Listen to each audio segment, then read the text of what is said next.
Thank you so much for accepting this invitation, Werner. It's wonderful to have you here. Werner Herzog and Fred Astaire. I mean, who would have thought of the connection? Is there a connection? Yes, there's quite a few connections. Number one, I love Fred Astaire movies. I think some of his movies are the best that Hollywood has produced, among other great movies. Most of what Hollywood does is not my cup of tea. Really? But here I also wanted to show this clip, which I like a lot.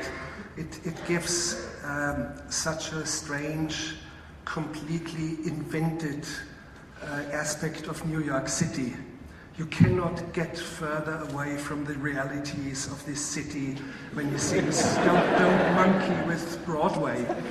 And that's a wonder, that's a miracle of cinema, that you live in collective dreams, that you live through ecstasies, you live through images that are only images of collective dreams.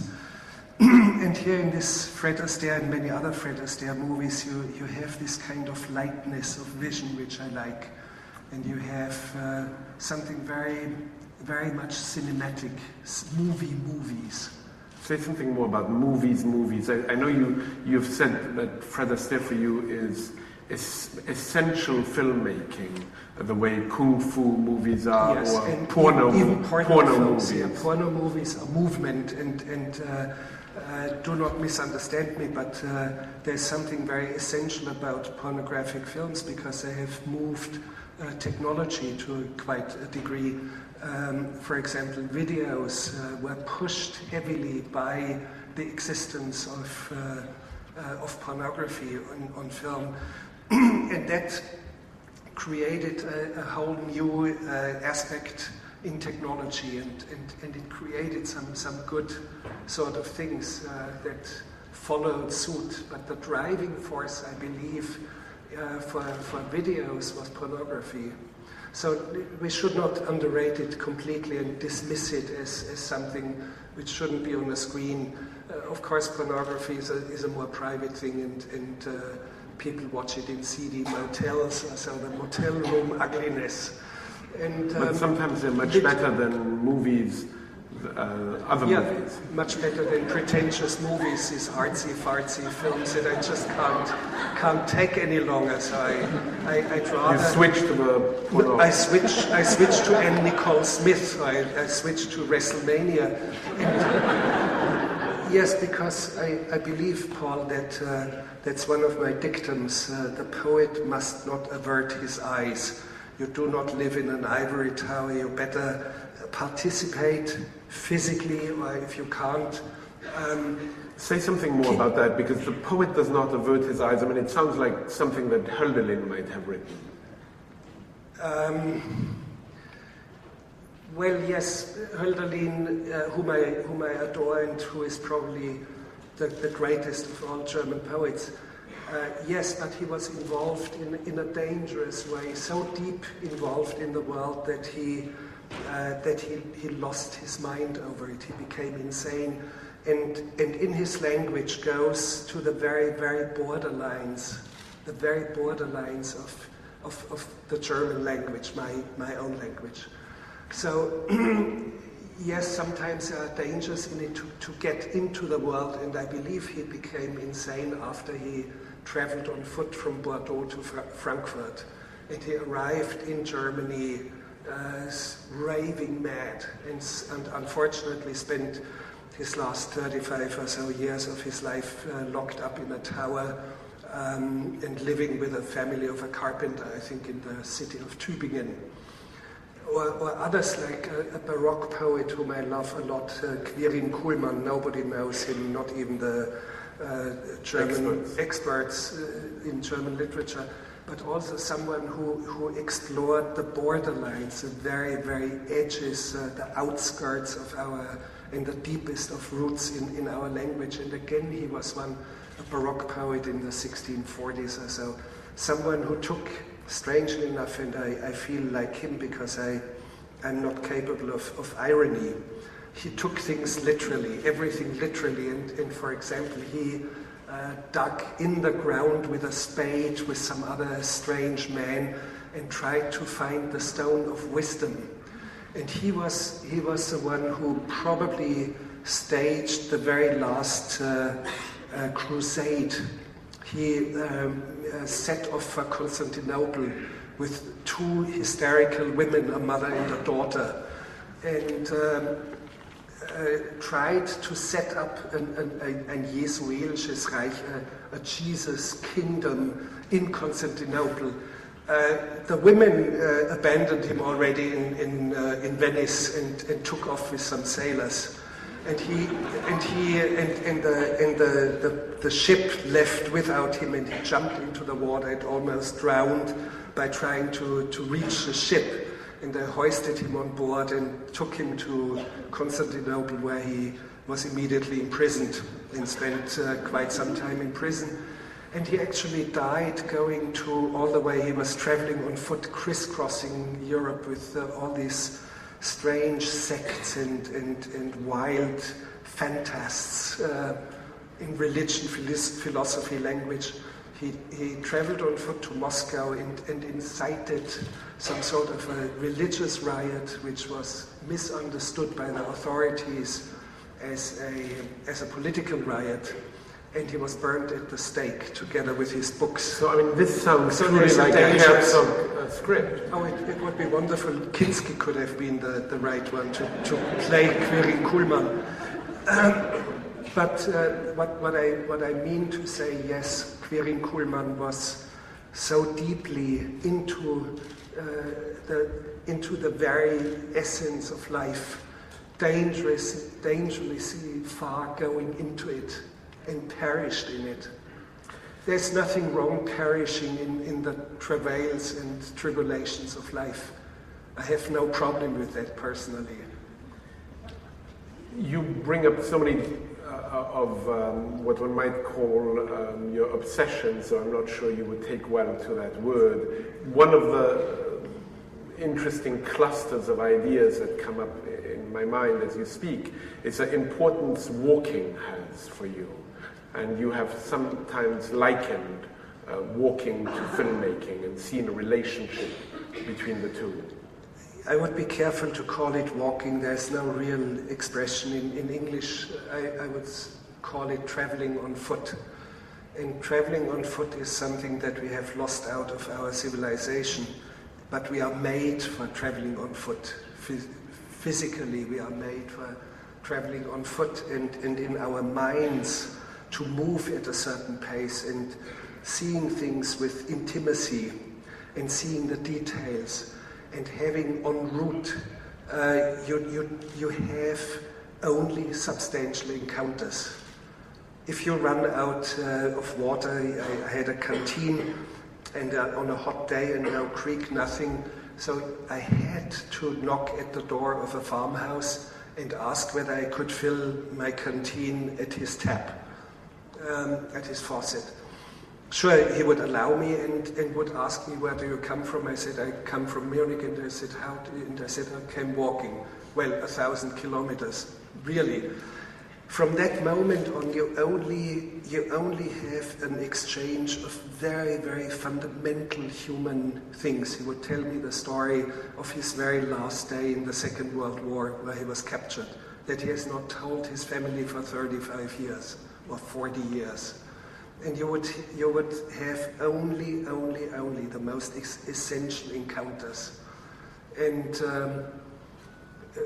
I have walked around Germany following the border. I have walked once to Lotte Eisner when she was dying, and I would not like her to die. I wouldn't like to allow her to die. So you walked from Munich to Paris? To Paris, yeah. Instead of flying, even though I was told on the phone Lotte is dying, I have to explain Lotte Eisner, preeminent film historian who fled Germany the day Hitler took power and was one of the great film historians, wrote the definitive study on expressionist cinema, Weimar cinema, the haunted screen.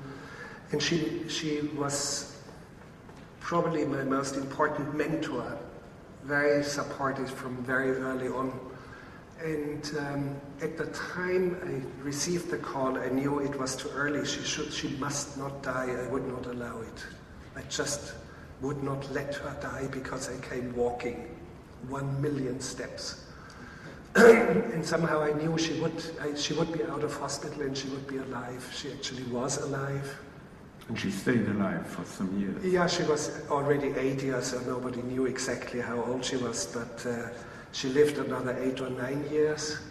And then it was very strange because we had a very casual way to say important things. She would nibble on some cookies and have tea, and she would say, listen. She would always say, listen, there is this spell still on me that I must not die, but now I'm almost blind and I cannot walk anymore and I cannot read and I cannot watch movies anymore. Would it be okay if you lifted that spell off me? And I said, almost casually, yes, Lotte, sure, you may die now. And then we went on talking about something else, and she died 2 weeks later. And it was right that she died then. She was saturated with life and ideas and movies and everything that I admire about a cultured person, a person with incredible spirit and enthusiasm. And so we need more Lotte Eisners. A great agitator of ideas, as yes, you say that. yes. Collective agitation of mind. Yeah. Let's move. That is actually my definition of culture. Right. A collective agitation of mind. That constitutes culture. No, I didn't come up with that. I know it's yours, and I very much feel it is yours. But I want to move in 2 directions at the same time, which it's hard to do. I want to move backwards and forwards. Let's move forwards first to move backwards later. Forward moving. Many people may not know this. We started with a tap dancing scene here with Fred Astaire. Many people may not know that you make now your home California, you make your home Los Angeles. And if I'm not mistaken, you are known to say that Los Angeles is perhaps the only place in America with substance. Well, I would say, yes, you find it funny, I know that, yes. No, I'm speaking of cultural substance. If you look at New York, which would be a close candidate, but New York, the real substance of New York is finances and not so much culture. Culture is more being consumed here. Much of the culture is borrowed from Europe. And things get done in Los Angeles, as ugly and as vulgar as it may appear at the surface, and as bizarre things that you may observe. There are stretch limos and people who talk seriously about pyramid energy, and a neighbor who is a very reasonable, decent man speaking about his cat, and that the cat was kind of freaked out, and he called the cat psychic, and the cat psychic spoke out for only $160 for 3 minutes to the cat, and the cat calmed down. So it is utterly strange and utterly bizarre, and yet you have this wild exuberance of collective, very often vulgar, very often intense, and interesting dreams. And Los Angeles is much more than just filmmaking. You find some of the most fascinating writers and musicians and mathematicians, for example, and you just name it. I love the fact that only 30 minutes from my doorstep by car, there's Pasadena Mission Control Center for the Mars rover landings and for Galileo.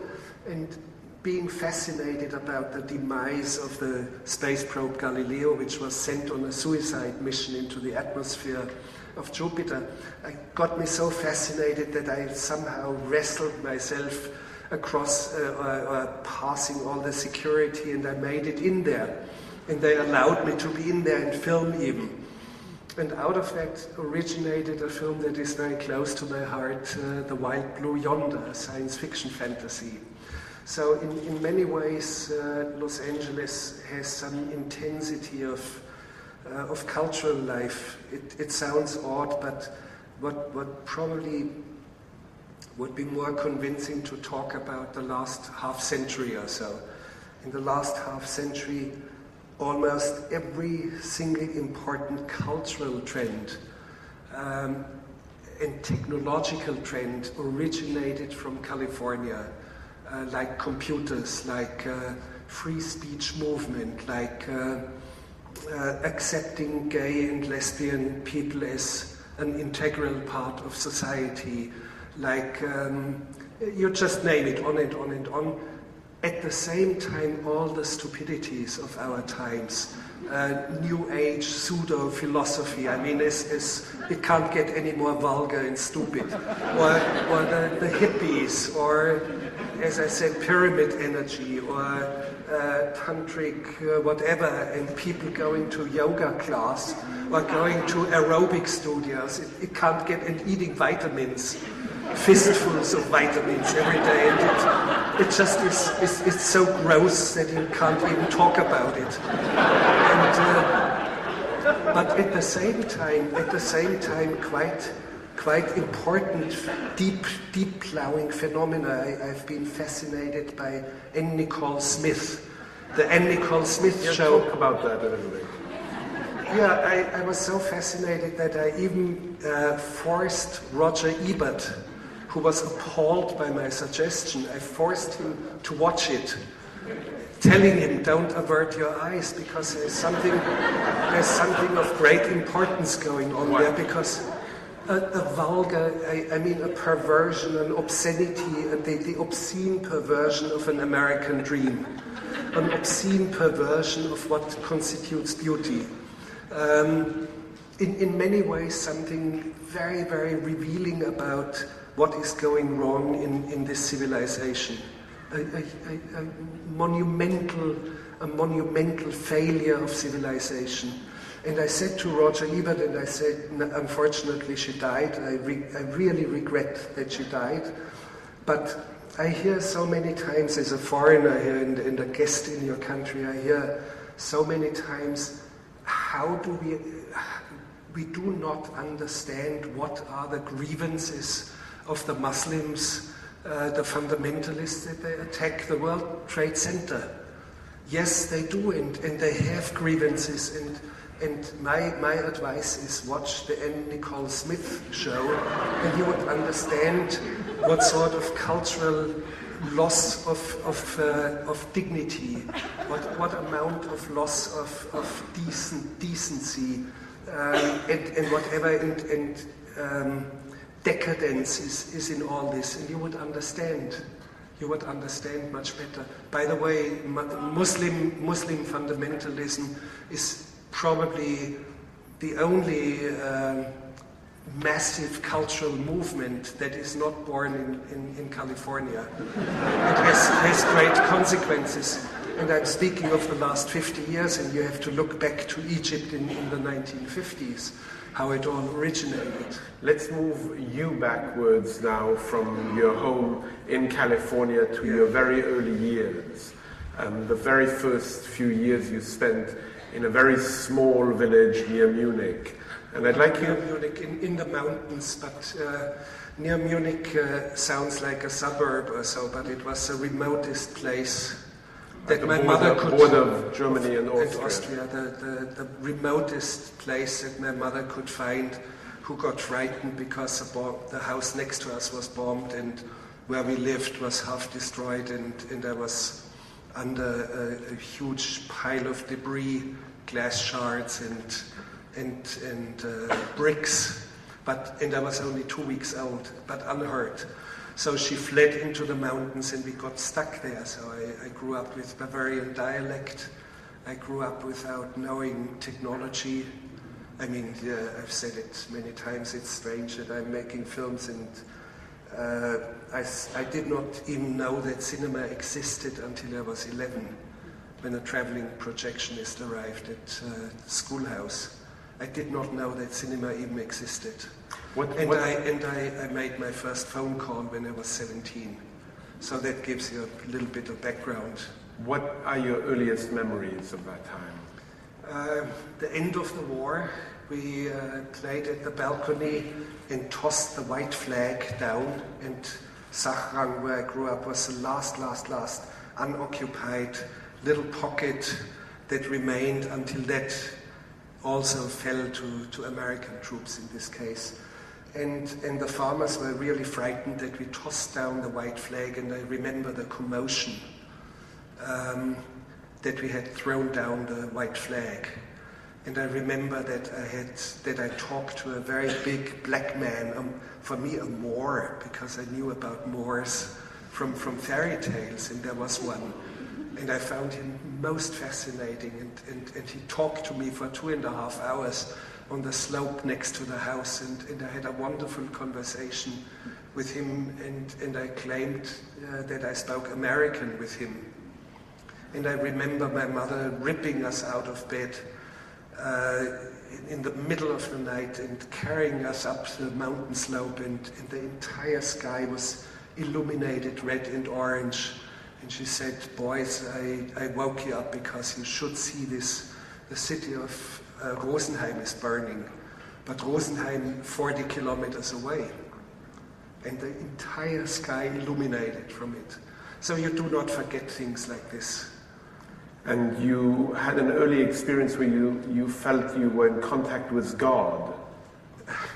Yeah, well, at Santa Claus Day, Nikolaus Day, which is 5th of December for us, Santa Claus comes with his companion Krampus, some sort of a demon spirit with him, and he admonishes you, and I was so frightened that I crawled under a sofa, and Krampus pulled me out, so I peed my pants, and all of a sudden there in this door stands a man in a brown overall and with huge oil spots on him, and looked so nicely at me and so mild. I knew this was God Almighty, and he saved me. And later I learned that he was some sort of a maintenance worker at the little electrical plant behind the house. There was a waterfall, and he was just curious and walked in and leaned at the door, and I loved him. What games did you play as a child? I know that you spoke about games, yeah. Berlin and Munich as a great place for children to be after the war, because there was a lot of rubble for them to play in. Yeah, not just rubble. When you see images of Berlin right after the war, it was an incredible, surreal sort of a place in not only Berlin. I think 715 major German cities were wiped out, more than 90%. So you had incredible, surreal stage of bombed out buildings and whole blocks, and it was the most wonderful time for children who grew up in cities, owning a whole block of bombed out buildings and playing their games and inventing the world. For us in a secluded rural area, it was different. We had to invent our games. There was nobody who would teach us games. We invented our own games. There were no toys, so we invented our toys, and I remember, I'm still proud of that, we invented an arrow, which was a slice of beechwood, a flat arrow which would sail, and it was slightly humped, but we didn't know anything about aeronautics, and somehow figured it out that it would sail on like a frisbee. And we did not shoot it with a bow, but we had a whip and a little hook on the string of the whip, and we whipped it away, and it would sail on and on and on and on, much further than you can shoot an arrow. And that was what we invented, for example. As an adolescent, what was your view of America? I know you said you started to watch films late. Very little experience with it, with the exception of right after the war, and we got, sure, after the war, my knowledge of America is that they were fishing for trout and we found them the worms and they gave us a chewing gum. So America was a trading partner. And we knew it was dangerous with them around because we had found a lot of weapons that were dropped and hidden by the last SS men fleeing into the mountains. And at age 4, I was in possession of a submachine gun, a functioning submachine gun. And my brother had a hand grenade. And I tried to shoot a bird, a crow actually, because we were always hungry. So hunger is one of the great reminiscences of that time, 2.5 years of hunger. And later, when I went to school in Munich, America didn't really affect me. Everybody in my class was involved with Elvis, and they went wild over Elvis, and I went with them into a movie theater when the first Elvis movie came in, and it was a very strange scene because everybody was seated quietly, all young people. They watched the film and like one man, they got up and systematically and quietly took the place apart. They ripped out the seats and started to destroy it without shouting, without rioting, just quiet, methodical destruction of the theater. So, and of course it was massive. It was a massive event, but didn't interest me. It did not affect me like the other kids in school who were raving about Elvis and wanted to see where's the next movie coming and does anybody dare to play the next Elvis movie. But something must have affected you in this collective grouping of people in a darkened room. Yes, but at that time I didn't see much more than, let's say, Elvis films and Dr. Fu Manchu and Zorro and things like that. And it didn't dawn on me that I would make films. It came when I was 14, 15. All at the same time, I had a dramatic religious phase. I started to travel on foot, and I knew I was going to make films. So I walked around Albania following the border, which was a mysterious country at the time. When you started to make films, and as you grew up a little bit in age, what perception did you then, once you started to know a little bit more about American films, have of them? Not really. I had a very strange question today. I spent some time with students at Columbia University, a film class, and I was asked about influences by American cinema and about landscapes and about men who are doing physical things and who are trying to do the best out of their situation. And they kept talking about Howard Hawks. And I had to stop them, and I said, until this very day, I have not seen a Howard Hawks film yet. And I've seen only one film by John Ford. Which one? I didn't remember the title, but I was told it was The Searchers, about a young woman who was raised by native Indians, by a tribe. What did you see in the John Ford film? I forgot it.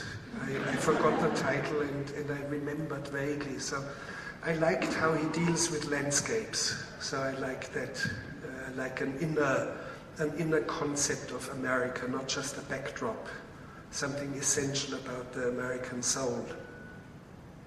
Yeah, I like that, but American cinema didn't affect me, or in fact, cinema didn't affect me that much until this very day. It has not, and I'm not a very frequent moviegoer. A year ago, during the entire year, I think I saw 2 films, and that was that. Is that out of choice? Yes, out of choice. Well, one was out of choice, King Kong, because I wanted to... Out of choice not seeing films.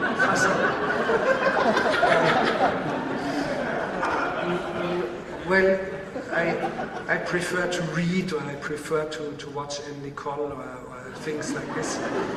But I've been working a lot. Let's face it. I've been non-stop working. So and I'm a methodical worker. so not much time to see films. In the films I see sometimes are films of choice, but the second film, a part of King Kong, which interested me for a new way to deal with digital effect. The other film, I forgot the title, which the film lasted less than a weekend in the theaters, and the whole plot of the story was young people going on spring break to Cancun in Mexico, and it was 8 young girls and 8 young men. And the only point of the movie was who gets laid first. And it had something fascinating because it was so focused. And without any pretext. But the film didn't last. And I went there because a friend of mine produced it and said, "You please come and see the film." Forgive me to ask you this. But I'm curious about this statement that I've read you say many times, and I've heard you say it, that you have no irony. What do you mean? I mean, obviously there's a big distinction to be made between irony and humor. Humor, yes, I've got that. All my films are full of humor. In particular, if you see a film like The Wild Blue Yonder, people are rolling in delight and laughter. They laugh more than in Eddie Murphy films. And I'm witness of it because I was standing in the back, and everybody, or My Best Fiend, people really laugh because it's so absurdly intense and so crazed. Yeah, sure, there's a lot of humor. And I do understand humor. Irony is a very different concept philosophically and whatever, how we function in our brain, that everything that is said, is being said or shown, indeed functions on a different abstract metaphorical level. And I do not make the connections. And that's so often the French. I can't be in a conversation with French people in a cafe. They immediately show how beautiful their language is, and they listen after the sound of their sentence, and they speak in irony with you. And I mean, yeah, I don't understand it. I'm sitting like a Bavarian beer drinker with them, and I answer straight, and they. In this country, it always strikes me that irony, people always go like that when they want to be ironic, to make sure. And it's very, very disappointing meetings with the French, I must say. And then much of the French language is so much just the mouth, and they are not that deep plowing, and they like the bon mot. I mean, the one whom you never should trust is Godard. He's not even French, but he tries to out-French the French.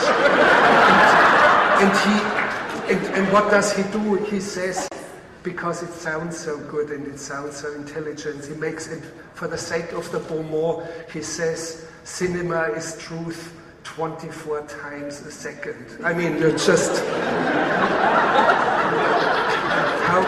How can a human being with an ounce of brain say that?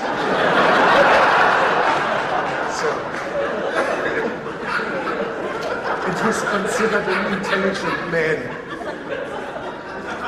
This speaks to some of the comments you've made about Cinéma Verité. Oh yeah, this Cinéma Verité.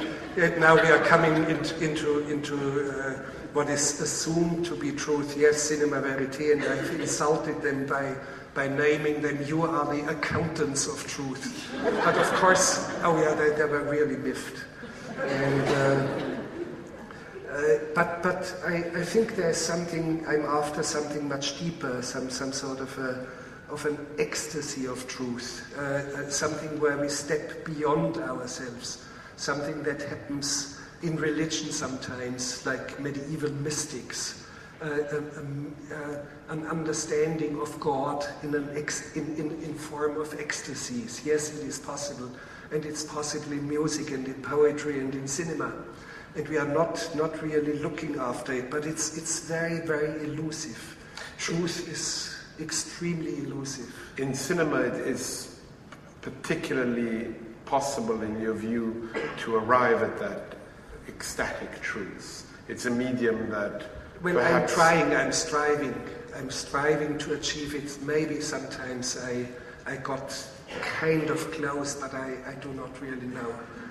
I'm not a good judge. But what puzzles me, and I've just written a screenplay for a feature film, and the central image in this is an image that haunts me, because it's so strange and points at what truth of vision is all about and how misleading it could be. There's a monastery in Rome, Santissima Trinita, and you have a cloister, and a painter, I forgot his name, in the 1620s.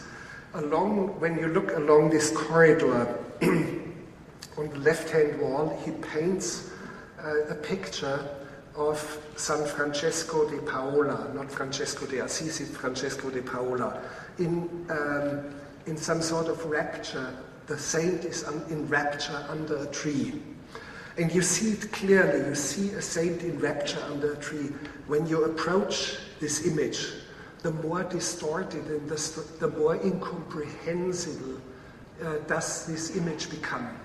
It totally becomes, and when you are standing right in front of the image, the saint has disappeared. The whole image has stretched out over 30 feet length, and has stretched out and has the saint, the face of the saint, his hands, everything has morphed into a landscape. And the landscape actually has been identified as the Strait of Messina, and you even have sailing ships passing by.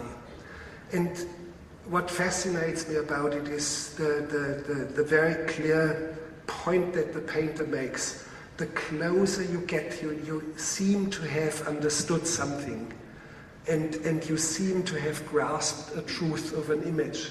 The closer you get, the more incomprehensible it becomes, until it finally morphs. The same physical strokes of a brush morph into a landscape.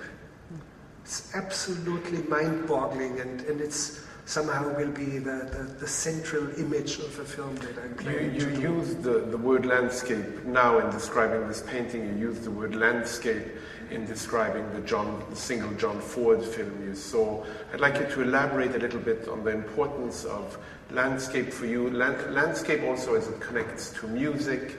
And I remember in particular, I don't know if it's in My Best Fiend, there's a moment where you compare your view of landscape to the view that Kapuściński has. And I remember at the beginning of Aguirre, he believed that the greatest landscape was the face. And and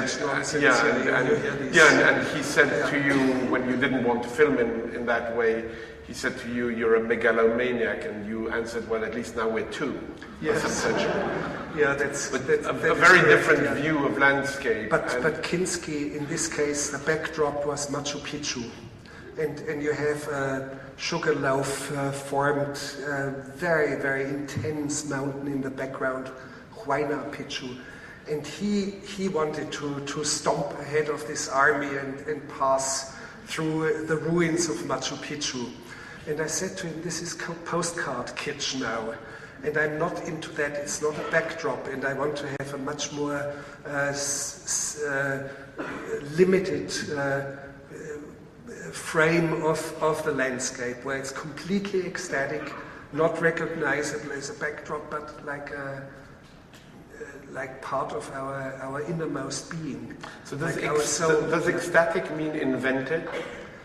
To some extent, yes, the way I filmed it, invented, with the music and the kind of action in it. It is ecstatic, yes, and Nathaniel Kahn actually mentioned this image at the beginning of Aguirre, yes. There is something like an ecstasy, something like, and of course the landscape is directed. The landscape is partially invented the way it was shot. And I have done that all my life, and I even invented a different planet, as if I had shot on a planet where the ceiling was all ice. And it was on the outskirts of the Andromeda Nebula. The interesting thing about this, and we may show a clip in a moment, just wait 1 second, please, Mick. The interesting part of it is that the part that music plays in this, because the music was created before the images. And I set up a certain rhythm of floating in this music. And it's an extraordinary achievement by musicians. Actually, the head of all this is an avant-garde Dutch cello player, Ernst Reisiger, and 5 Sardinian singers. Very prehistoric, primordial sort of shepherd singing. And we added a singer from Senegal who sings along in his native tongue in Wolof. And the music, and we played some music when the place here filled. The music itself is totally unrehearsed. The Senegalese singer was sitting there and had a mic, and I said to him, Mola, I changed the text of the music and I slowed down the rhythm, and he said, yeah, I'm a singer. Don't tell me. I know how to. I'll blend in. So yeah, and then I said, but Mola, I changed the text. And it's this and that, and he said, don't worry, I'm also a poet. So, we turned on the microphones, and they sang this, and they played this, and it was completely unrehearsed, and we have 2.5 hours all in all of music, unrehearsed, and some of the most intense work I've ever done with musicians in my whole life. And the music somehow changes the images, and it's a complete, something completely invented about astronauts who find a planet with clouds, with the entire atmosphere frozen. All the clouds are frozen to ice, and they are drifting in liquid helium, and they explore this place, and only by dissolving into particles, and only by dissolving into sheer light, they can return. And maybe we can play that one piece. It's from The Wild Blue Yonder, and it's a very, very strange form of an invented landscape, music that was recorded first, the film somehow organized after that, The Tunnel of Time.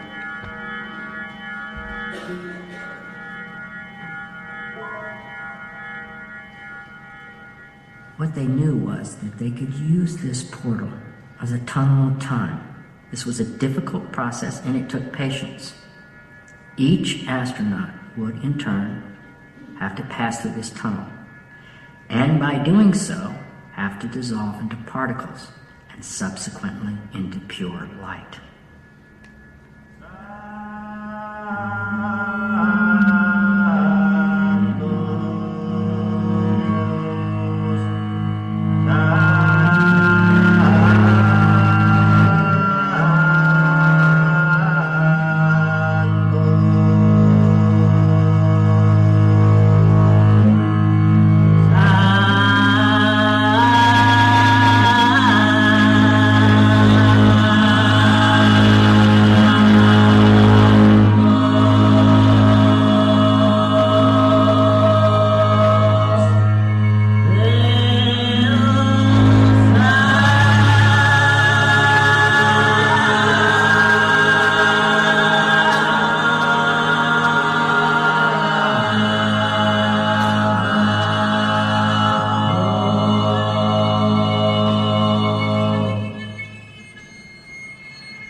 what is also very evident that quite often in my films we deal with gravity. Like Fitzcarraldo, how do you pull a 360-ton boat over a mountain? Or the great ecstasy of the sculptor Steiner, man who flies like a frisbee, or Fred Astaire. But for him, gravity does not exist anymore. Of course it does, but he gives the appearance of someone who is not subject to gravity. And I love him for that. And in this clip you see there seems to be an absence of gravity. Let's, by way of gravity, let's get to one of the core subjects of our evening, which is why or is the 20th century a mistake? Yeah, we thought about how should we call this here, and I said, we were wondering how should we get people in the hall, and we thought, if we say, was the 20th century a mistake, people might come. Yes, but of course it has a background, because I doubt very strongly what the 20th century has done to us, to the human race. And I mean not only that we have witnessed the worst cataclysmic wars that the world has seen just in one century, that we had communism and fascism, the Nazis and all the consequences. It's many, many other things. I do believe that the highly technological civilization that we are living right now is not sustainable, period. It is not, and we should not have an illusion that it cannot continue much longer like this. Number one, the amount of human beings is increasing too fast. We are way too many human beings on this planet. The resources are being wasted in a way that is completely and utterly unhealthy and is not sustainable. So something is utterly wrong, and it's, in fact, I mean, it is not just the 20th century, but it became very massively visible in the 20th century.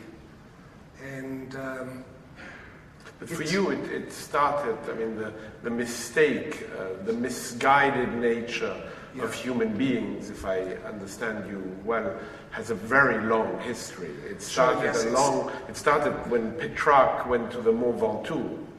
Yes, well, that's one of the sins of civilization. Why do you climb mountains? I think there is something, a disrespect of the mountains.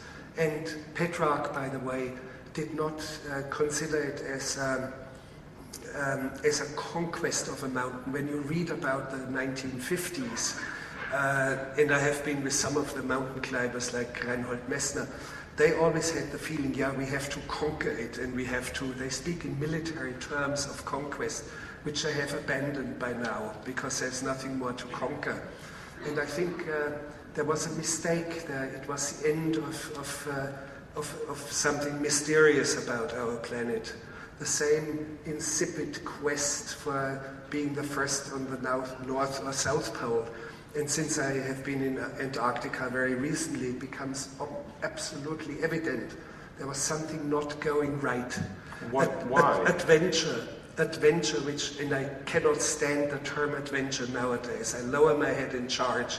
It has degenerated in such an obscenity that you can go to the travel agency and book an adventure trip to New Guinea, to the headhunters, to the cannibals. So I really do not like this anymore, and things went wrong. Why did Petrarca climb a mountain? Actually, he was looking more into the interior.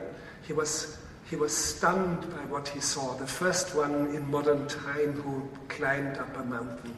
And you gave me the translation today. I only knew the original. He wrote it in Latin, but I have a translation now. And it's very interesting. I have the letter here because he quotes something important. He had a little volume of St. Augustine Confessions with him, and he opens the book, and he opens it by randomly. He claims, and he swears to God that he opened it randomly at one spot in St. Augustine, and it's a very, very interesting quote. and he opens it. He got serious warnings by an old shepherd, don't climb mountains. Because 50 years ago, this shepherd had climbed the mountain as a young man, never remembered that anyone else ever climbed it, and regretted it deeply that he did that, as if it were a sin. And it was a sin, and Petrarca had a feeling of that. Once up on the summit, he opens St. Augustine and he quotes St. Augustine, and I'd like to read it because it's a very significant statement. St. Augustine says, "And men go about to wander at the heights of the mountains, in the mighty waves of the sea, in the wide sweep of rivers, in the circuit of the ocean, in the revolutions of the stars, but themselves they consider not." So this is a very, very significant moment in the history of humankind. Number one, he should not have climbed it. There was something, an arc sin in it, of taking all mysteries away from our planet. And tourism is one of the consequences in the long run. Tourism has devastated cultures. It has devastating effects. And let me try this on you.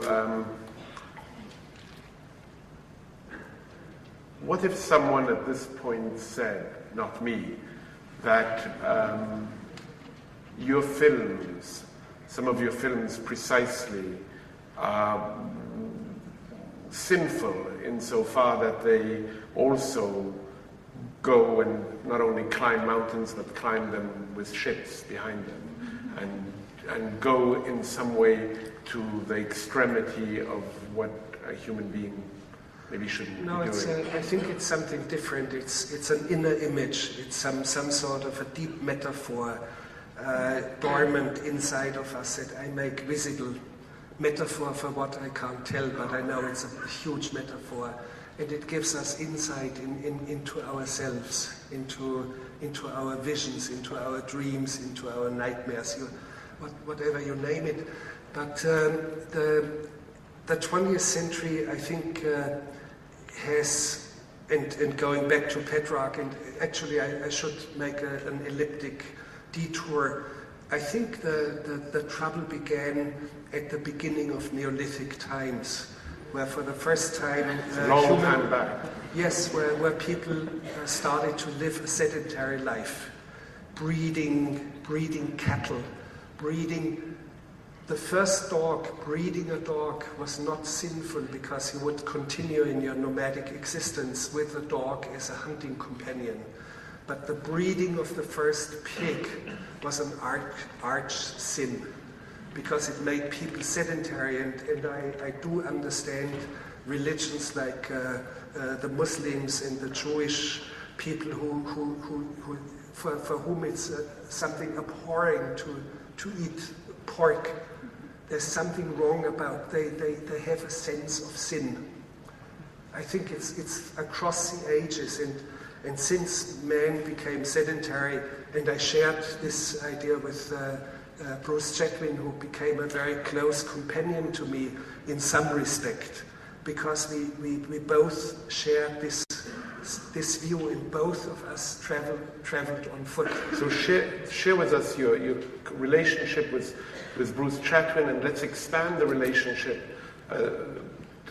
with your relationship with Bruce Chatwin also to include someone else who is important to both of us and who just very recently passed away, who was Ryszard Kapuściński, with whom you had a relation. Yeah, I'll try to stay focused and make it short. I had a sporadic, very intense friendship with Bruce Chatwin, but we stayed remote to each other most of the time, and then had intense moments. And since we were travelers on foot, we understood each other.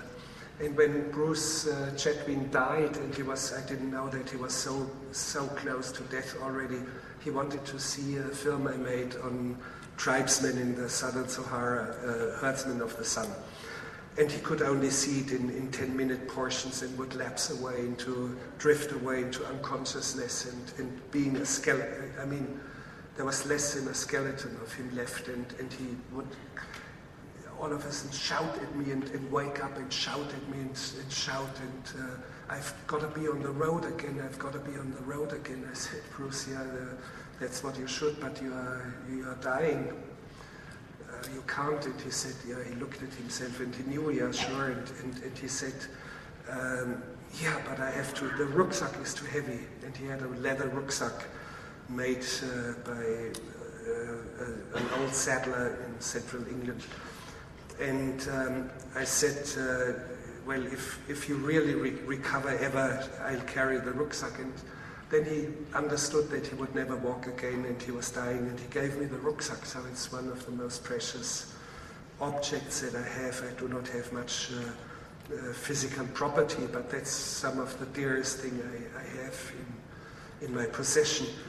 And Kapuściński, yes, with Kapuściński we had similar ways of being barefoot, being down to earth and with the people, in Africa. He refers to his own work as literature by foot. Yes. And he once was asked what his worst experience had been.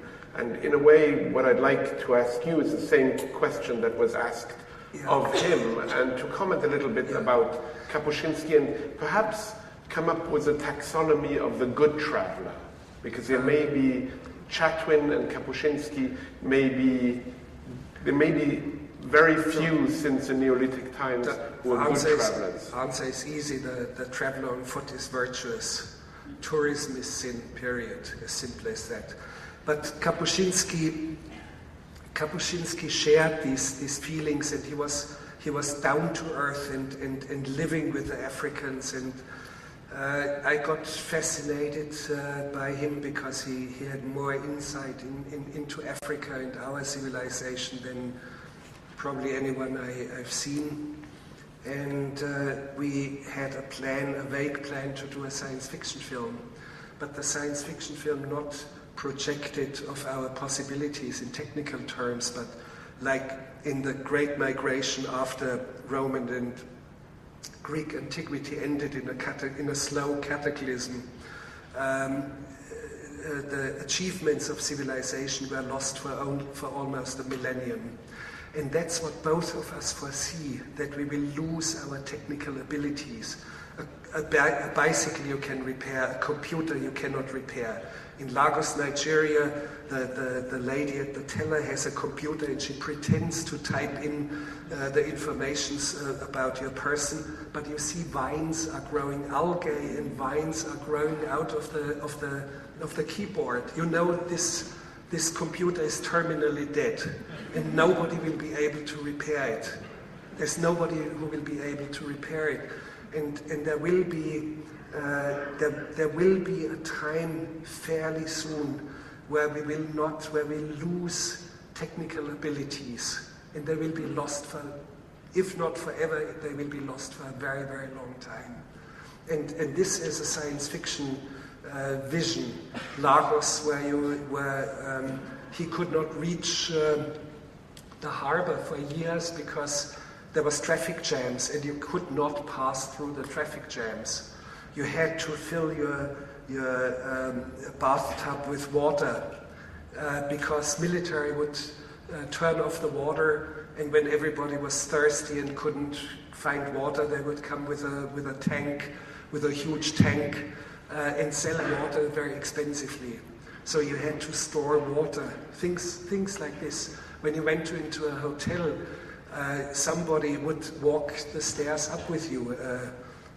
Because, of course, the elevator was terminally dead, would never be functioning again. You could tell when you looked at the elevator, you didn't even start to try to push a button. You would follow the man upstairs into the hotel room, and he would produce a light bulb and put the light bulb into its socket.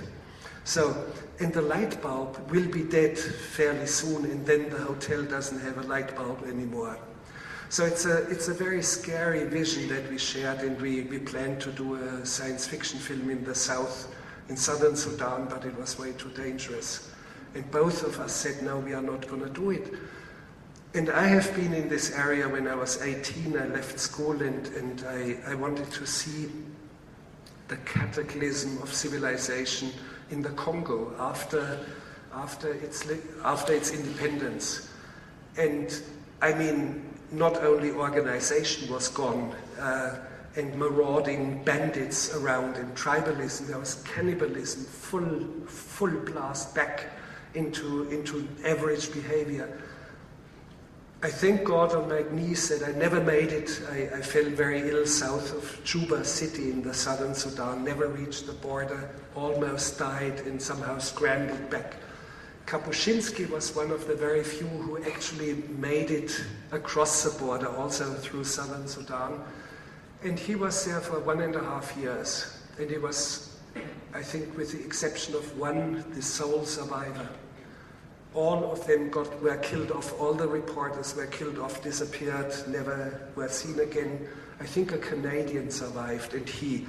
And Kapuściński, being in eastern Congolese provinces at that time, in 1 year he was arrested 40 times and condemned to death 4 times. So, and you asked, I asked him, Ryszard, can you tell me what was the worst for you? And he said, so almost casually, well, I was condemned to death. That was okay, but they threw me into a cell, and I was there for a whole week, and day after day they kept throwing more and more poisonous snakes into my dungeon. and very casually said, that's where in this week my hair turned white. And then continues talking about something else. So that is Ryszard Kapuściński. And what was your worst and most similar things? I was in Africa in some jails, very badly mistreated, beaten, ill. I don't want to go into details, but it was bad. I mean, as bad as it can get. And of course it forms a perspective on the world, and you do know, after you have seen things like this, you know the heart of men. But it forms you only if you're formable. Maybe yes, but I do not really know. But knowing the heart of men, I can give you one example about this science fiction film. I met astronauts of a space shuttle mission, because they had filmed wonderful footage on 16mm film. And I met them in Houston and wanted to engage them now 16 years later or so for taking part in the movie as actors. And it was embarrassing. We were seated in a circle, and the officials who introduced me left, and now I was sitting with 5 of them who had been many times in space.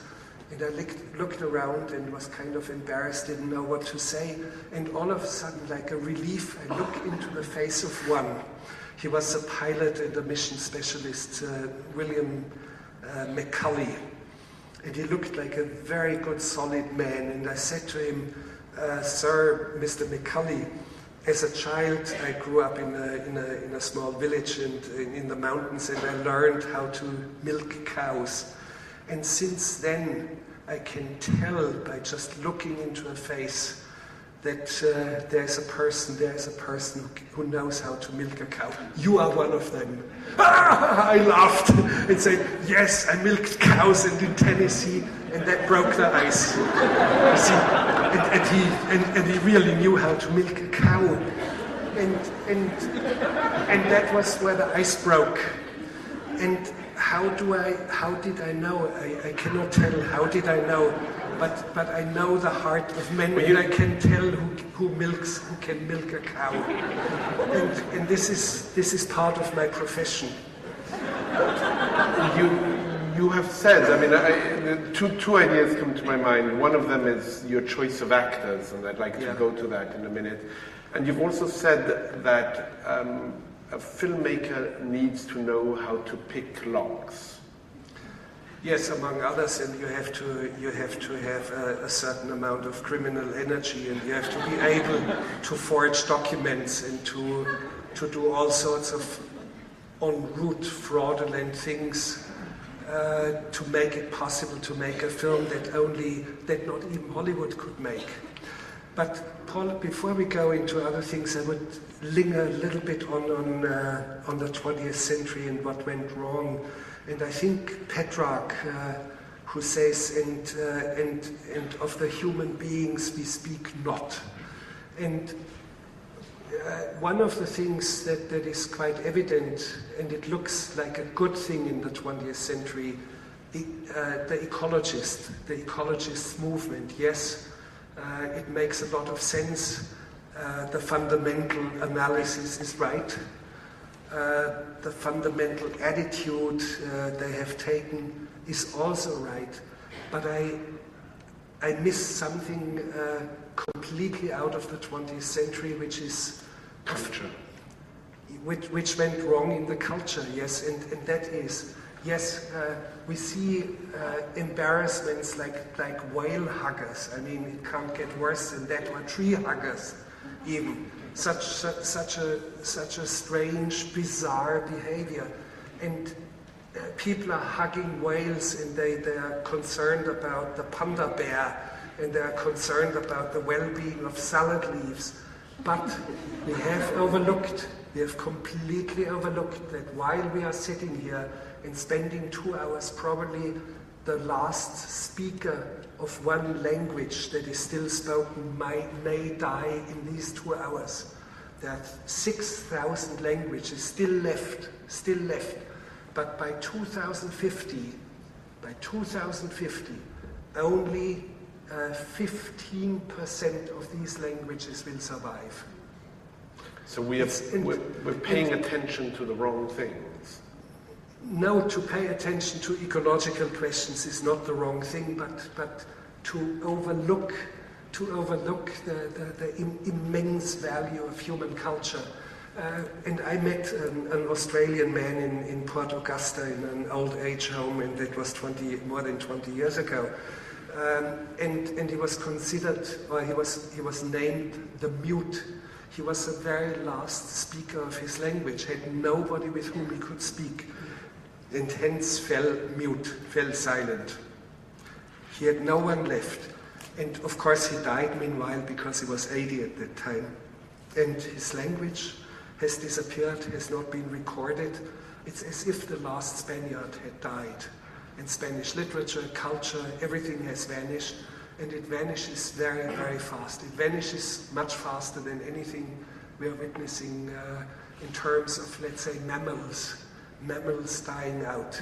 Yes, we should be concerned about the snow leopard, and we should be concerned about whales, but nobody, why is it that nobody talks about cultures and languages and last speakers dying away, and nobody cares about it? Why?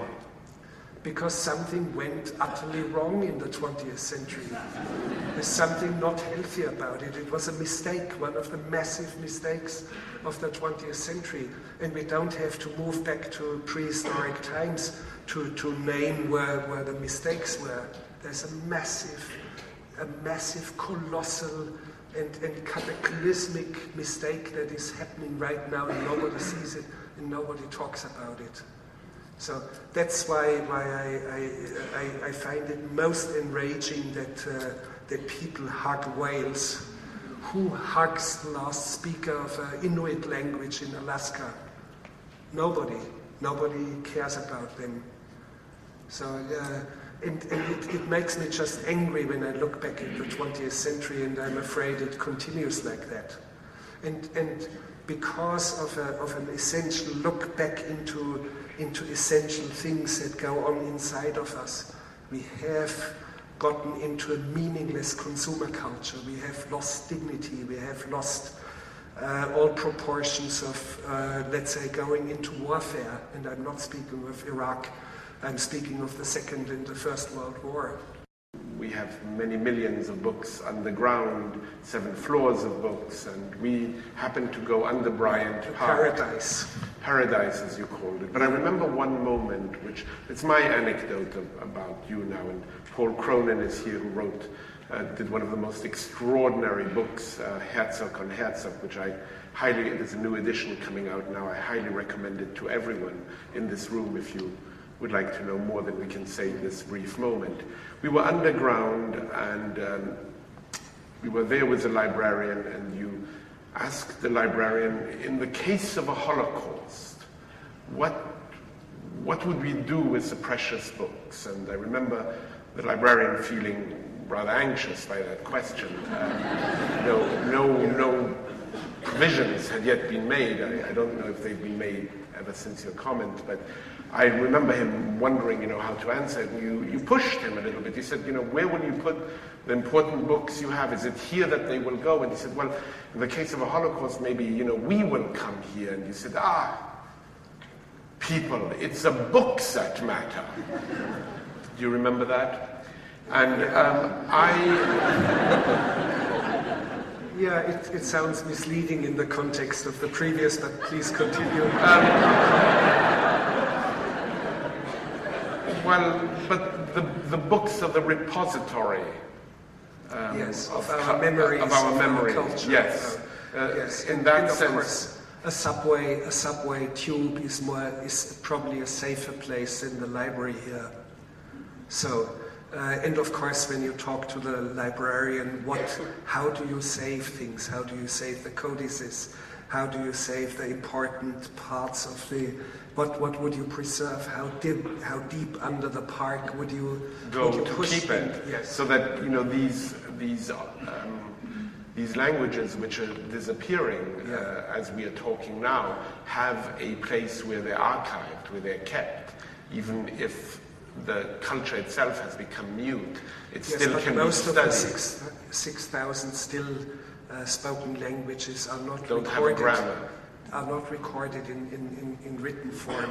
Many of them. So they disappear without a trace. That's evident. But yes, books. Sure, we must preserve them, and we must somehow be cautious and careful with them, because they carry our culture. They carry, and of course, those who read books own the world. Those who watch television lose it. So be careful and be cautious with the books. And what you do with your time. Yes, but we do have disagreements of what are the most precious ones that we would keep. Of course, you would go for James Joyce immediately, and I have my objections, because I think Who would you go for? Hölderlin. No, I mean James Joyce isn't really bad, but James Joyce is on a trajectory for you, which went somewhere wrong. Somewhere wrong, starting with Petrarca and then going to someone like Lawrence Stern. Well, we talked about Lawrence Stern. Yes, Lawrence Stern is somehow a beginning in modern literature, where literature really became modern, but also went on a detour. And the result. A detour from what? Detour from what? Yes, it's not easy to say. Detour into all the way, let's say, to Finnegan's Wake, where literature should not end up in. It's a cul-de-sac, in my opinion. And much of James Joyce is a cul-de-sac per se. At the same time, when he wrote, people like Kafka wrote, or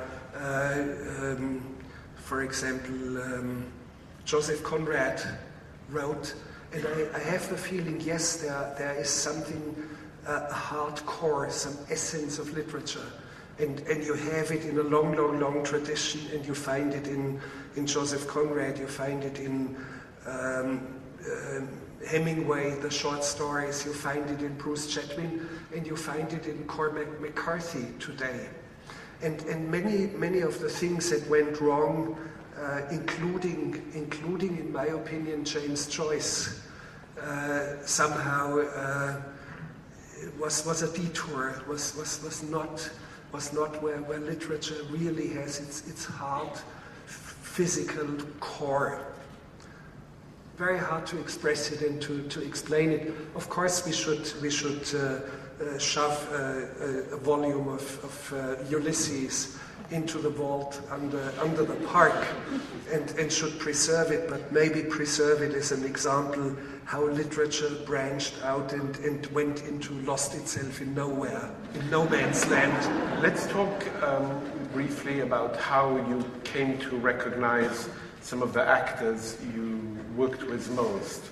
I'm thinking some of the ones you worked with most, obviously, Kapuściński. You call, I think, every grey hair on your head Kinski. Right? I call it Kinski. You call it Kinski. Kinski, but before we speak about Kinski, let's briefly talk about Mick Jagger, who had made a cameo appearance on a movie, but then in fact never made it to the movie. No, he didn't have. He actually was, some of his performance was preserved in a film that Les Blanc made, Burden of Dreams. Actually, Fitzcarraldo started out with Jason Robart and Mick Jagger as his sidekick, a retarded man from England who carries a heavy barber chair, I mean, turn of the last century, on his big back, 60 kilos heavy. I mean, he barely could carry it, and he dreams, and he's partially insane, and Jagger played that. When Robarts became so ill that he had to return to the States and was not allowed by his doctors to come back, and Mick Jagger, who played the second leading part in the film, I knew I could not have him in the second round of shooting, which was then with Klaus Kinski, and that's the film now. I wrote his whole part out of it, but Jagger has not been really understood fully by other directors. Is a very, very great acting force. He's a very, very talented, intense man, and besides, I mean, he's a wonderful comrade. He would have a car. We gave him a car in Iquitos, and there were strikes and shootings and all sorts of things, and our actors were frightened, and extras were frightened to cross town to get to the river. So Mick said, I'm driving them. I play the chauffeur for you. And I said, Mick, this is an attitude I really like. And he had a great, very unusual fantasy about acting and how he did it. A great loss that I have suffered in my life as a filmmaker. And there were a few films, and he was never really significant in the films. But I wish I could have made the film with him, let's say Kinski and him, but he had to go on the world tour with the Rolling Stones. He was phenomenally good. And somehow, as odd as it may sound, I spotted him for the right part. And he was really good in this part. The spotting is the filmmaker as detective in some way. Not that I go on a long search and do detective work by observing the nightly street and looking into the windows. No, but it's science. It's science. Yeah, it's. It reminds me of Carlo Ginzburg's idea that the historian must be a detective. It's little, or Oscar Wilde's line that it's only superficial people who do not judge by appearance. Partially right, even though I function slightly different.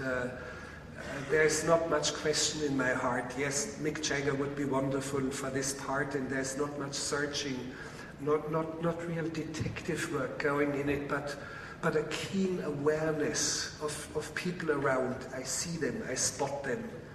And I spot the man who milks the cows, and I spot the man who would be perfect as a retarded Englishman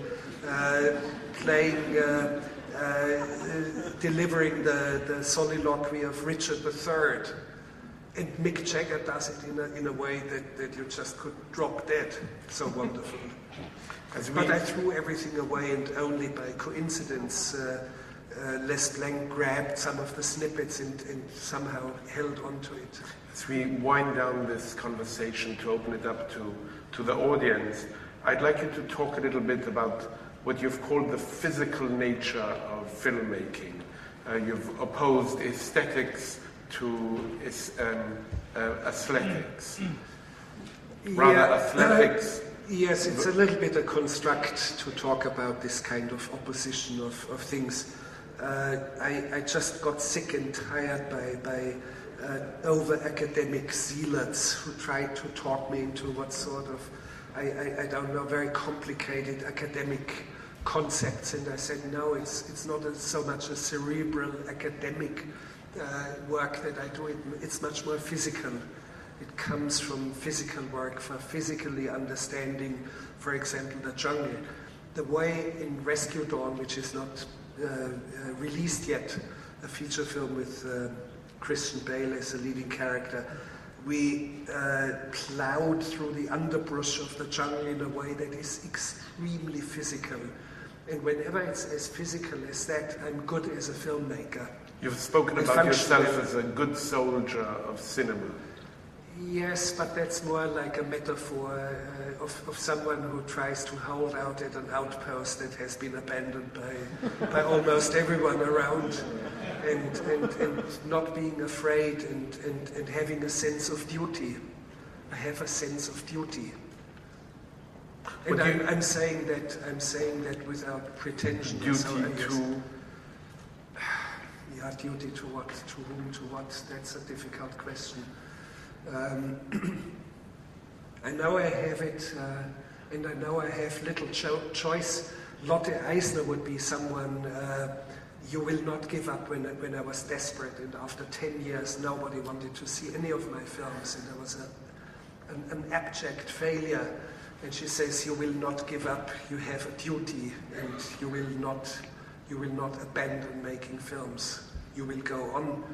And in her sense, yes, there's a duty, a cultural duty, a duty of seeing things that others do not see yet, and making it visible and making it known to us.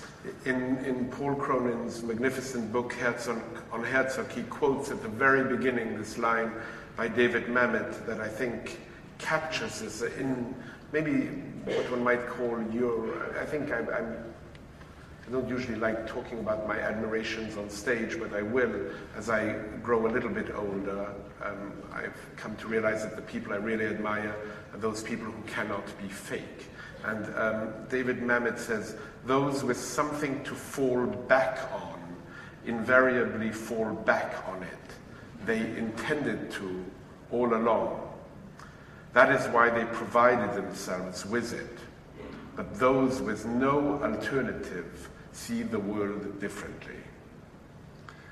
Yeah, I think it's a good choice as some sort of a motto that Paul Cronin found. Fact is, I have no fallback position. Yeah, it's true. There's no trenches behind me into which I can jump and dunk. And your work purely comes out of your imagination. Not only, I mean, I'm not inventing everything. Actually, I'm living through many of the things that I've seen, and I transform them and bring them on a screen. In a way, for example, Joseph Conrad would experience the jungle in the Congo or Southeast Asia, and remember all these things that he had seen and experienced, and write short stories about it. So what you have the feeling the man must have experienced it all. What do you think of Treadwell? Of Timothy Treadwell? In Grizzly Man. Very fascinating, and I have to give him credit as being a magnificent filmmaker, but also very much misguided as a human being, somehow with his compass not intact. And of course, I have an ongoing argument with him throughout the film, even though he was already dead for about a year. How shall I say?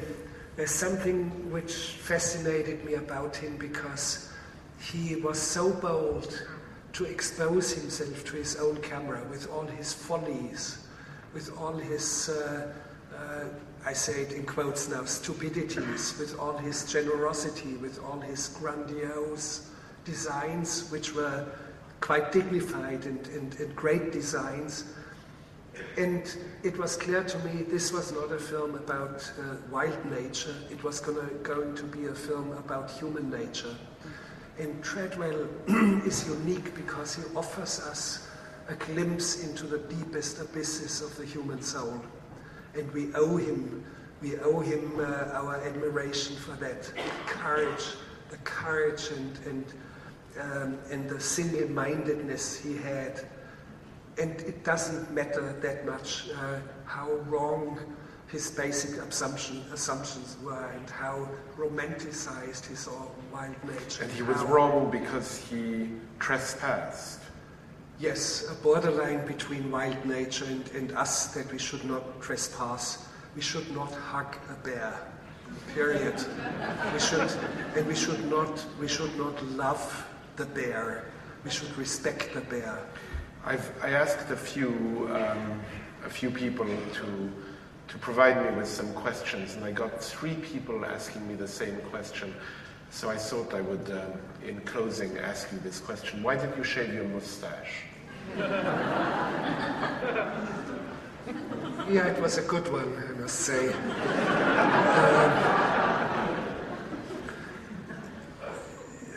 Somehow it was some sort of a defense. And I could hide behind it, like I'm hiding behind an adopted name. And I like it. I wish I could do my work anonymously, like painters in late medieval time, the master of the Cologne triptych. But of course nowadays with the media and so they are too sensitive and too many people involved, you cannot hide. But the mustache was some sort of a bastion behind which I felt kind of safe.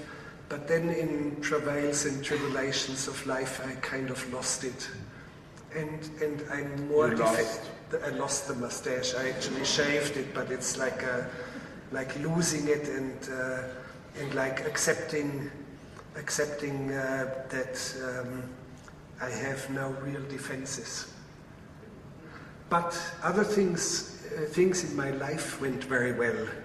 So life has been good to me. Even without the mustache? Even without the mustache, yes. Life has been good to me, and I'm grateful for that, and I don't need the mustache anymore. Thank you very much.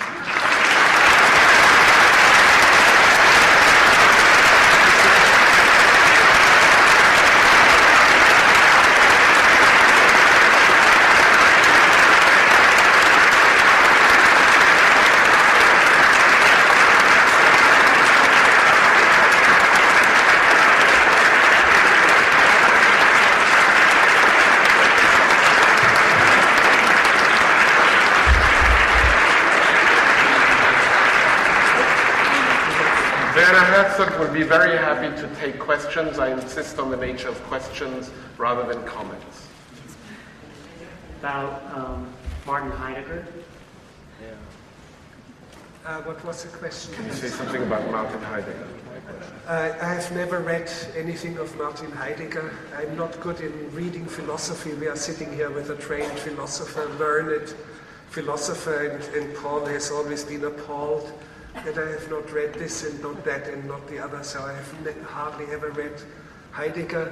It always reminds me of a comment of a teacher of mine when he was asked if he had read something. He said, "Read it, I haven't even taught it." So, you know. But I think your question aims more into the biography of Heidegger. Is that correct?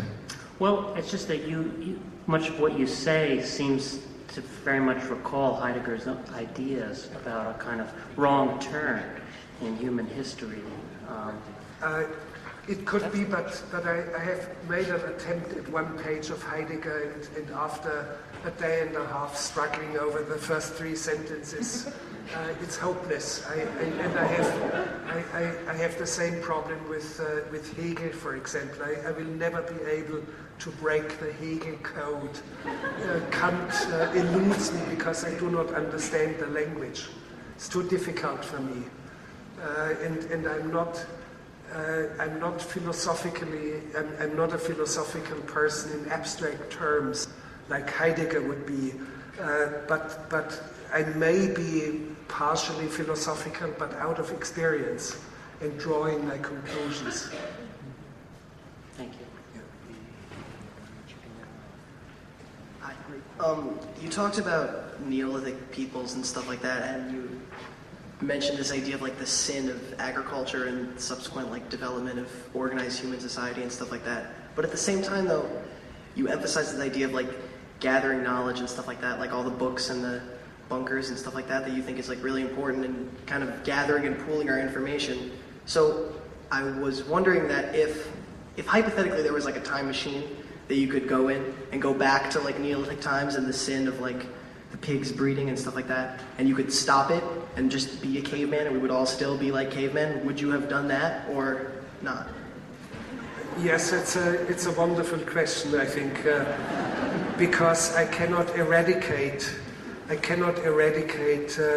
10,000 years of human history.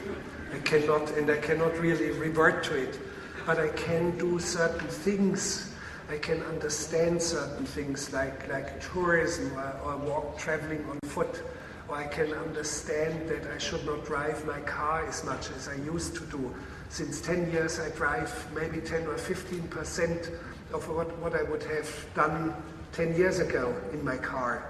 And it's a great blessing in the colossal achievement of human ingenuity that we have computers. And much of what I'm doing nowadays, instead of traveling here and there, I do email, which is a wonderful tool, and we do not have to print out everything. So we cannot revert things. We can only try to figure out where we are standing and try to steer the course in a way that will not abolish the irreversibility of the human race, that we are going to be extinct. But email has its dangers. Well, I can see it how you are using it, Paul. I speak of experience. Yes, you speak of experience. No, if you spend too much time on cell phones, it's not healthy, and too much time on a computer doing email, it's not very helpful. I was thinking about how much these objects make us solitary. Yes, of course they make us solitary, and the more technical instruments, less milking of the cows. The more instruments of communication we have, and we have the cell phones and email and radio and television and whatever, interactive this in cyberspace, the more instruments we have and the more we use it, the more solitary we become. And I'm speaking solitary in a deep human way. We are not isolated, but we are deeply, deeply solitary.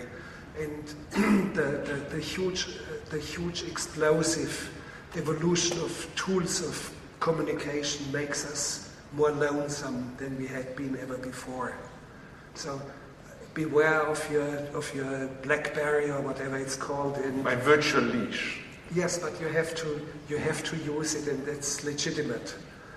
But it's wonderful to hear that you went, I think, to Mexico and you left it behind. I'm still catching up. Yeah. Okay. Yeah. Hi. You were talking about the preserving like all these languages, these 6,000 languages that 85% of them are going to be gone in 50 years.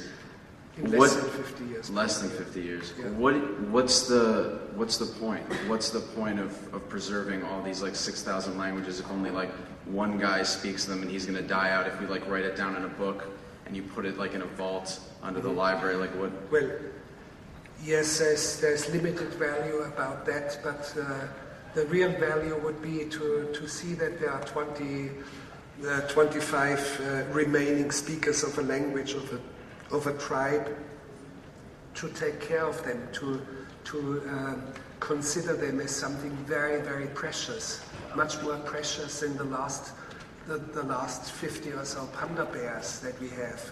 Support them, encourage them to stay in their culture, encourage them to have children, encourage them to live a decent life that is beyond the direst poverty. So it's not just preservation as an archivist.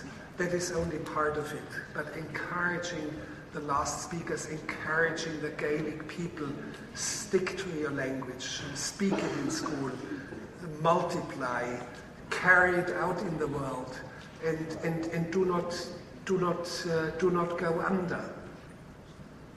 It's the people I would rather more care than the archival preservation. Thanks. Keeping in the vein of what went wrong in the 20th century, I was wondering, where did you get the footage for Lessons of Darkness, and what prompted you to make that film? Lessons of Darkness was a film I shot in Kuwait when all the fires were still burning. And I got the footage, yes, it's to be straightforward, it's not just my film, it is a film by Paul Barriff, a British filmmaker, and me. Paul Barriff is a wonderful cinematographer, and you see the caliber of his cinematography. But I had an idea what I wanted to shoot in Kuwait, and he had a team and a shooting permit. And all of a sudden it was clear the fires would be extinguished within 3 weeks, and there was a hopeless case for me to get bureaucracy in Kuwait moving so fast and giving me a shooting permit. So I found out, through asking around, I found out that a British film team was at standby, ready to go to Kuwait and filming a film. And I contacted the man, Paul Barriff, and I said to him, and I met him actually for 20 minutes or so, 30 minutes in a hotel room in Vienna. And I said to him, Paul, I know exactly what I want to shoot. And I've sensed he was not quite clear. And I said, can I step in and wrestle the role of director away from you that you normally would do or quite often would do, and you would be the cinematographer. And he's a very strange man, like a terrier, and has this abruptness of a terrier, and goes for, and he stood up with an abruptness that I thought he would charge now, and he bowed to me in a very strange way, abrupt way, and he said it would be an honor. And 2 days later we set off for Kuwait and filmed it. So I owe the man a lot. And how did I get it? Yes, by stepping into a role that was actually someone else's role, and having found a man of great magnanimity who would allow me to do it, and a man of great caliber as a cinematographer. So that's how I got the footage. Thank you very much. Werner, with cinematographers like Thomas Mauch and Edward Lockman, who build a kind of visual poetry, the way that you see landscapes, I'm wondering if you would ever consider doing films that were just visual poems. I have done that. For example, Fata Morgana is nothing but a visual poem. Lessons of Darkness, in a way, is a visual poem. It's like a requiem. And The Wild Blue Yonder, it's a requiem. It's a science fiction fantasy. I call it a science fiction fantasy, but I could have called it a science fiction poem. I think it would have been as legitimate as that. Well, they achieve the ecstasy that you speak of when you speak of the medieval mystics, you know, that visually they do. I mean, I think it's very, very special, and I'd like to see you do more of that. Yes, but the problem with films like Fata Morgana is these films do not occur to you very often. You do not have a situation where you can film it. Besides, it's very difficult to find more than 100 people willing to see the film. Fata Morgana... You've earned that following. I think they would. Yes, but yes, if you have endurance enough, and I have been endowed with some perseverance with other films, and so somehow it is carried along in the avalanche, and somehow pops up once in a while. I love to do these films, but please do not forget that I'm quintessentially a storyteller. And a storyteller in the way you would find a storyteller in the marketplace in Marrakesh, and having a group of people, and you have to tell them the story. And they should not walk away and go shopping. You want to tell the story, and you want to have your coin in your basket on the ground. Well, I hope you tell the story of Adam Hochschild's King Leopold's Humanitarian Crimes. I hope you'll consider that, because I keep asking you to do something with that. Yeah, and well, I I'm think not it's too your familiar. film. Could be I'm not too familiar with the story, and we should not forget, of course, it's a very highly politically charged sort of subject, and Well, it was a Holocaust. It was an African Holocaust. Yes, but probably more a subject for a study in form of a book. Thank you. Yeah. Thank you for a great film. Thank you. Hello. I was going to ask you a question that's not directly about movies, and I don't know, maybe you've addressed it in interviews before, I'm not sure, but do you have any specific views on religion or on relationship or the experience of God personally? And also, how do you think that that fear of God plays into experience of truth, or do you? I was just... It's a mighty question and should not be debated in a larger public circle. If I knew you, if you were my friend, I could debate it easily with you. I give a few hints. Yes, I had a very, very intensive and dramatic religious conversion when I was 14. I became a Catholic. I was baptized and became a Catholic, and it had a great intensity and somehow dwindled away fairly soon. No, it does happen, and I cannot claim that I'm still the child I was when I was 14. But I had a different approach into religion and concepts of a higher spirit, a God. Yes, it carried me.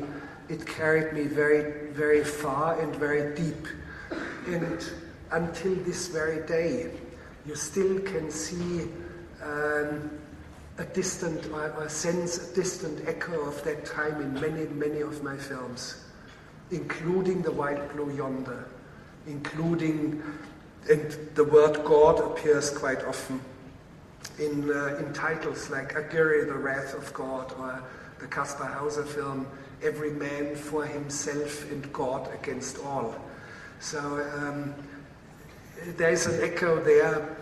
I would not like to go beyond this in a public meeting like this. Thank you very much. I was curious, residing now in California, in a future film, would you cast your governor? And what are your thoughts on his talents as a leader and actor? Schwarzenegger is well, I kind of liked him in Conan the Barbarian, particularly when Conan, early in the film, when Conan grows up as a child and all of a sudden you see thighs, I mean, as massive as this, and pushing this wheel around and the kind of face he has. I like him for this very primitive collective dreams that he personifies. It's actually an idol of beauty, which went awry, like Nicole Smith went awry, because it is basically a comic book perversion of the human body, and so was Nicole Smith. Comic books play an important part in our concepts of beauty of the human body. So it's a very, very strange sort of delineation inside of our collective fantasies, and hence, as he's such a topos, such a known terrain within our human experience, low cultural experience, he's a very interesting phenomenon. He's not a great actor, but it doesn't matter. Fred Astaire is not a great, he's the lousiest actor. He has got the most insipid face you can ever find in cinema. And yet I adore him. And he cannot, I think there was something about him in 1928 or so in some sort of a scoring card when he auditioned for one of the studios, Warner Brothers or whatever, and this card survived, and it says, "Cannot act, cannot sing, dances a little." and yet he's such a great star, and he has been in some of the most enjoyable movies ever made.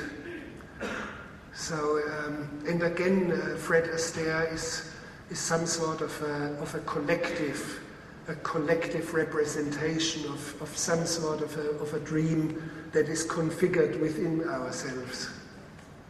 Very mysterious what sort of people, faces, characters, bodies cinema brings into our collective visibility.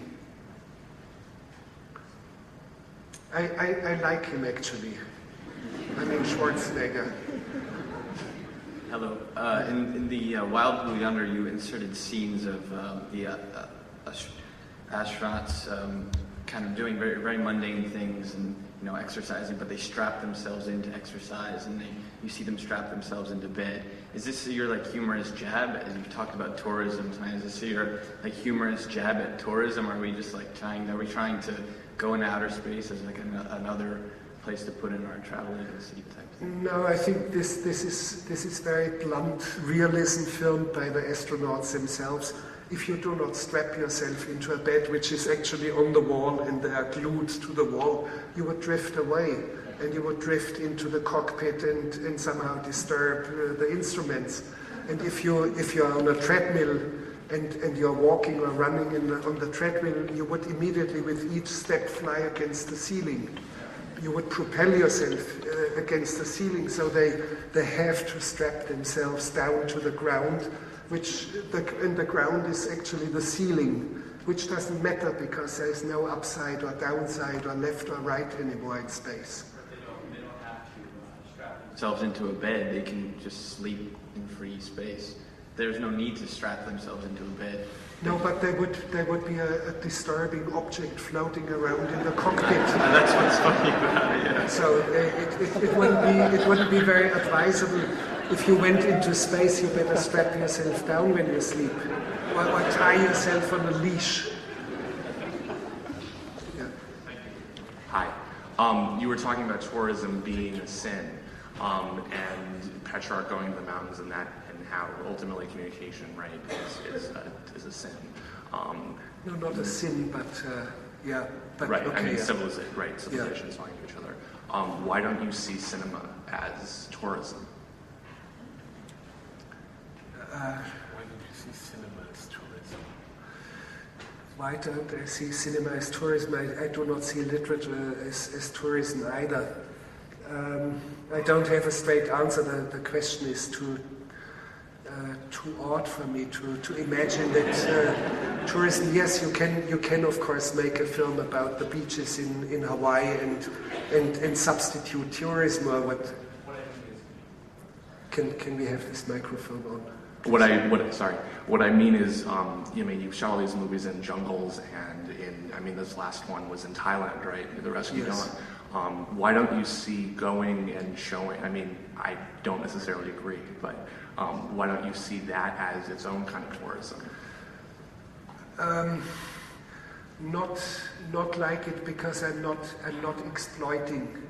I'm not exploiting a foreign culture into some sort of a vulgar consumer good. What I'm trying to do in a different culture, in a different environment, very often I give it a voice. Very often, like in Wodabe, Herdsmen of the Sun, these tribal people have a voice all of a sudden that they had never had before. I never consume, I never expose their landscapes as a consumer item. I actually stylize the landscapes and these people in a way that they become dear to us. They become part of our inner visions. They become part of a universal understanding of us as a human race. So, and tourism doesn't do that. Tourism does other things. They exploit cultures. They consume cultures until there's nothing left. You have to go to Bali, which I've never seen, but I'm told go to Bali and you know what I'm talking about. Bali is destroyed utterly, or go to Mexico, or go to wherever. And tourism is also a way of not being present. I remember that wonderful line of Susan Sontag when she was talking about tourism. She said, just wait until now becomes then. You'll see how happy we were. Yeah, it's a good... It's a way of distancing oneself from the present. Yeah, and photographing certain places to death. Landscapes can be embarrassed and can be consumed and wasted to death, and we have seen a lot of that. Let's take one last question. Thank you. This really follows up on your refusal of exploitation, I think. I'm just wondering if you gave yourself a private screening of the footage from White Diamond of what was behind the waterfall. Yes, I've seen it. It's not that interesting anyway, because it's fairly dark. Very, very strange, because it's overgrown with mosses and very strange green sort of things, and you have 1.5 million swifts nesting back there. But it was evident I would not show it, since I was asked not to do it, because it has a great meaning for the tribal people there. And sometimes it is much better to have a question and no answer. Sometimes it's better just to not know and not go any further and stop and retrace your footstep and not expose the footage. This is why I did not expose the footage or the audio tape of Timothy Treadwell's and Amy Huguenot's death. They were mauled by a bear and skinned alive by a bear before they died. And what you hear on the tape must not be published. And quite often these things happen. It reminds me of an episode with Aaron Morris. In his early times, he had written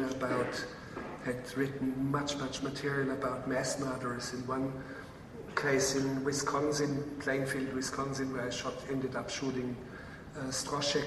And he was fascinated by the fact that Ed Gein, the most notorious of all mass murderers in American criminal history, had dug up graves and skinned the bodies, freshly interred bodies, and had made lampshades and all sorts of atrocious things. In the very center of a perfect circle of dug up graves was the grave of his mother. Now Errol asked, did he dig up his mother or not? And we argued and we talked about it in the mystery that was there, and I came up with this absurd idea, and I said we will only know if we go there secretly and we dig at night. So I showed up in Plainfield, Wisconsin, but he had chickened out and he didn't come. So, but the lesson of all this was good that we didn't do it, because having a question and no answer to it is much more exciting and has much more depth than having the answer. Ladies and gentlemen, Werner Herzog.